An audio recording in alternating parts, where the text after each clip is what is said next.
देखो, आप जिम में बहुत बढ़िया वर्कआउट कर रहे हो, बहुत बढ़िया इंटेंसिटी से वर्कआउट कर रहे हो और जिम के बाहर भी बहुत बढ़िया न्यूट्रिशन ले रहे हो, फिर भी आपकी मसल भी ग्रो नहीं कर रही है और आपकी स्ट्रेंथ भी इंप्रूव नहीं हो रही है और शायद स्ट्रेंथ नीचे ही जा रही है। तो इसका आंसर है आपकी वर्कआउट वॉल्यूम। तो आज मैं तुम्हें बताऊंगा मसल ग्रोथ और स्ट्रेंथ इंप्रूव करने के लिए परफेक्ट वॉल्यूम कितनी होनी चाहिए। Clear, simple, without any BS, let's start the video. तो पहले ये समझते हैं कि ट्रेनिंग वॉल्यूम होती क्या है। सिंपल है, सेट्स को, रेपिटेशन को और जो आपने वेट लगाया है उसको मल्टीप्लाई कर दो। एक एग्जांपल से समझते हैं। मान लो आपने 10 केजी से 10 रेपिटेशन लगाई हैं 3 सेट के लिए, तो इन सबको आपस में मल्टीप्लाई कर दो। 10 मल्टीप्लाई बाय 10 मल्टीप्लाई बाय 3, आपकी वर्कआउट वॉल्यूम हो गई है 300। ये आपकी एक एक्सरसाइज की हुई है। आपको ऐसे हर एक्सरसाइज की वर्कआउट वॉल्यूम निकालनी है। एंड वर्कआउट वॉल्यूम को समझने के लिए इसको ऐसे देखो कि तुम्हारा वर्कआउट वॉल्यूम फ्यूल की तरह काम करता है। अगर तुम्हारा फ्यूल एडिक्वेट अमाउंट में है, एक सही अमाउंट में है, तो तुम्हारी आग बहुत बढ़िया जलेगी। अगर वॉल्यूम ज़्यादा हो गई तो तुम्हारा फ्यूल ज़्यादा हो रहा है तो क्या पता आग बुझ ही जाए। अगर तुम्हारा फ्यूल बहुत कम है, वॉल्यूम बहुत कम है, तो शायद आग थोड़ी देर में ही बुझ जाएगी। तो आपको वॉल्यूम का एक स्वीट स्पॉट हिट करना पड़ता है मसल ग्रोथ के लिए एंड स्ट्रेंथ के लिए।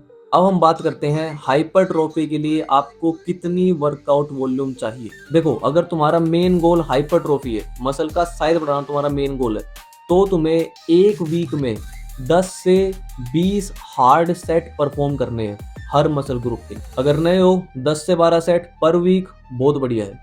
अगर थोड़े से इंटरमीडिएट हो, एडवांस हो, तो 15 से 20 सेट भी तुम्हारे लिए काम कर सकते हैं। लेकिन ये सेट फेलियर तक होने चाहिए। That's why I am saying कि हार्ड सेट परफॉर्म करने हैं। एक एग्जांपल समझते हैं। अगर आपको चेस्ट ग्रो करनी है तो सबसे पहले आप कोई भी एक प्रेसिंग मूवमेंट के 3 सेट परफॉर्म करोगे, डंबल प्रेस या बेंच प्रेस। उसके बाद डिप्स के भी आप 3 सेट परफॉर्म करोगे और उसके बाद आप केबल फ्लाइज या फिर पैक डेक फ्लाई के 3 से 4 सेट परफॉर्म कर सकते हो। इससे होगा क्या, आपने इसमें हार्ड 9 सेट परफॉर्म कर लिए हैं।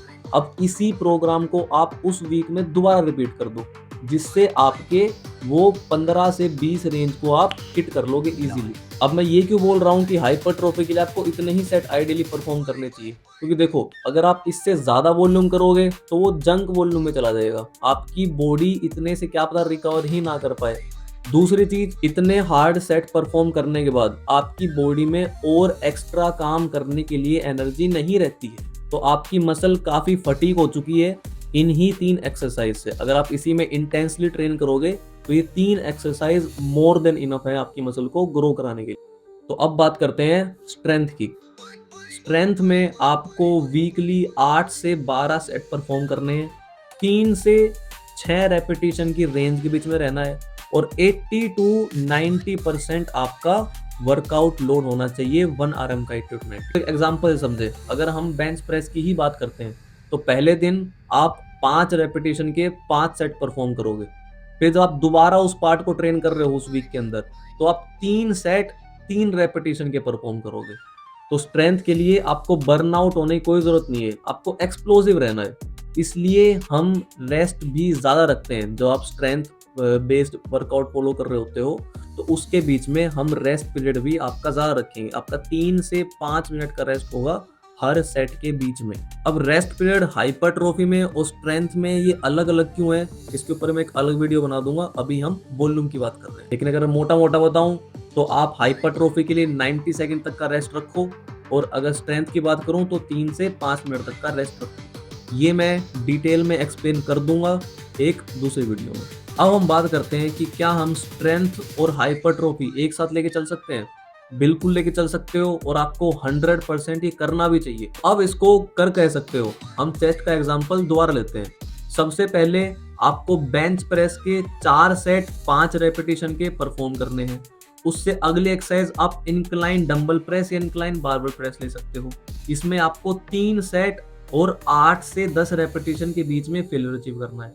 उसके बाद आप फ्लाई मूवमेंट ले सकते हो, अगेन 3 से 4 सेट और 8 से 12 रेपिटेशन, और ये इस रेपिटेशन के अंदर आपको फेलियर ही अचीव करना है। तो क्या फेलियर और मसल ग्रोथ का कोई रिलेशन है? इसके ऊपर मैंने एक वीडियो बना रखी है, मैं यहाँ पे लिंक डाल दूंगा, आप वो भी देख सकते हो। तो अब इसको फॉलो करने से होगा क्या, आप अपनी वो 15 से 20 हार्ड सेट वाली रेंज भी हिट कर रहे हो और आप अपने स्ट्रेंथ को भी थोड़ा सा फोकस दे रहे हो।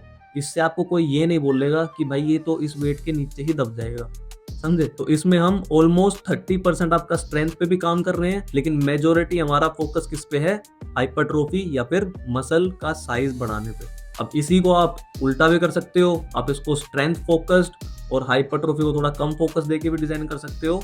हमने थोड़ा सा दूसरी अप्रोच ली। अब इसके ऊपर एक स्टडी भी है, आप ब्रैड स्कोनफेल्ड की स्टडी भी देख सकते हो। उसमें क्या था कि आपकी मसल साइज के लिए आपकी ज्यादा वॉल्यूम काम करती है और स्ट्रेंथ के लिए आपके ज्यादा हैवी सेट्स काम करते हैं। तो अब हमने ये देख लिया कि वॉल्यूम ज्यादा का मतलब क्या है और कम का मतलब क्या है। अब अगर देखो आप हाई वॉल्यूम वर्कआउट कर रहे हो और उससे अगर आप रिकवर कर पा रहे हो तो आप वो भी कर सकते हो, लेकिन आपकी बॉडी में अगर सिस्टमिक फटीग जनरेट हो रहा है तो आप उस चीज को लंबे टाइम तक नहीं कर पाओगे।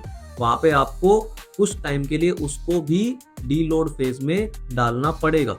अब डीलोड फेज क्या है उसके ऊपर मैं एक वीडियो बना दूंगा, काफी ऐसी वीडियोस बन गई है सब पार्ट में, लेकिन हम इस चीज को डीप में समझना चाह रहे हैं तो वो काफी हेल्पफुल होगा। या फिर अगर आप ये चाह रहे हो मैं इन सबको कंपाइल करके एक लंबी वीडियो ही बना दूं जिसमें हम सब कुछ ही डिस्कस कर लेंगे, तो आप मेरे को कमेंट में बता सकते हो, हम उसके ऊपर भी काम करना स्टार्ट कर सकते हैं। लेकिन भाई तुम्हारा रील चला चला के अटेंशन स्पैम बिल्कुल जीरो हो चुका है, इसलिए मेरे को ना चाहते हुए भी थोड़ा सा अटेंशन रिटेन करने के लिए तुम्हारी ऐसी छोटे टाइप में वीडियो बनानी पड़ती है।